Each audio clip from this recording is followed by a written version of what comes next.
तो आज मैं यहाँ इसलिए उतरी क्योंकि फ्लाइंग लंबी है, ओरछा जाना है तो फ्लाइंग थोड़ी लंबी है, तो इसलिए यहाँ थोड़ा सा ब्रेक लिया है।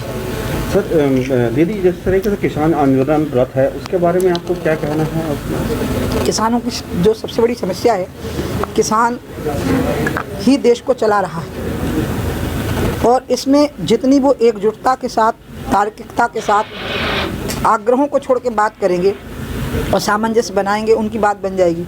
क्योंकि इस देश का तो मालिक ही किसान है। हमारे देश का नाम था धर्म प्रधान प्राण कृषि प्रधान।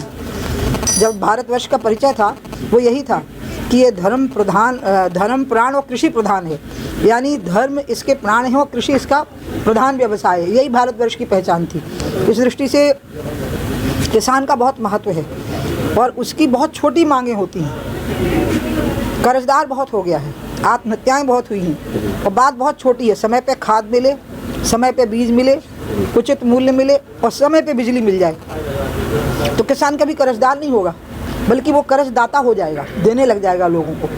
ये समस्या को शरद जोशी जी और महेंद्र सिंह टिकैत के समय पे भी बहुत तरीके से उठी थी ये बात, लेकिन दुर्भाग्य देखिए कि उन दोनों में ही विवाद हो गया।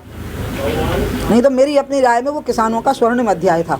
ऐसा कानून जो है किसानों को इस तरह का उग्र आंदोलन करना पड़ा, पूरा दिल्ली जाम हो गया है, तो सरकार उनको बाध्य कर रही है वहाँ आके मिले, तो क्या वजह हो सकती है? ठीक कह रही है सरकार। किसान तो सबको खिला रहा है, अन्नदाता है, वो किसी को कष्ट ना दे और बिना कष्ट दिए अगर सरकार उनकी बात सुनने को तैयार है तो कष्ट देने की ज़रूरत भी नहीं है। सरकार का आग्रह और निमंत्रण बिल्कुल ठीक है। मैं भी किसानों को यही अपील करूंगी। मैं तो सच्ची में किसान की बेटी हूँ। कई लोग तो खेत झांके भी नहीं होते, कह देते हैं हम किसान के परिवार के हैं। मैं तो हूँ ही किसान के परिवार की। आज भी मुझे अपने गांव पे जाके रुकना है। आखिरकार किसानों की मांग क्यों नहीं मान ले रही सरकार? मैंने आपको कहा ना कि किसान की जो समस्या है उसके पॉइंट तय हैं, लेकिन व्यापकता बहुत है। उसके लिए बहुत संवेदनशीलता, बहुत धैर्य से किसानों को अपनी बात कहनी होगी। अधैर्य और इस प्रकार का जो तरीका है उससे बात ठीक से फिर होती नहीं है। थोड़ी शांति नहीं रख सकते तुम हैं? चलो पीछे।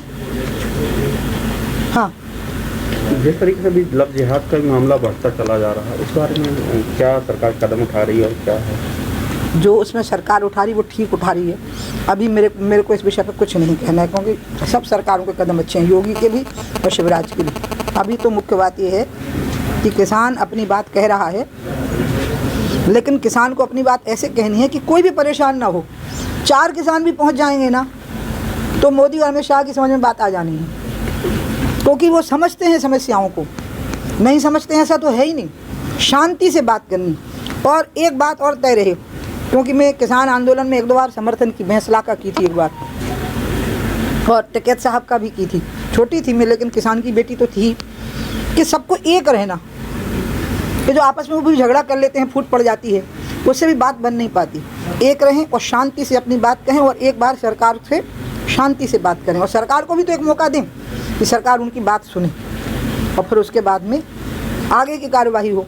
ये मैं भी अपील करूंगी। उमा जी, हरियाणा के कुछ किसानों का जत्था कल कह रहा था, जैसा कि मीडिया में आया, कि अमित शाह जी धमकी दे रहे हैं। देखिए, मैंने तो टीवी देखा ही नहीं, वहाँ टीवी नहीं था कमरे में, तो मैं जो बात मैंने देखी नहीं, मैं उस पर रिएक्ट नहीं करूँगी। अब ख़त्म हो गया, तुम लोगों को कुछ नहीं सवाल रहेगा। चलो भागो।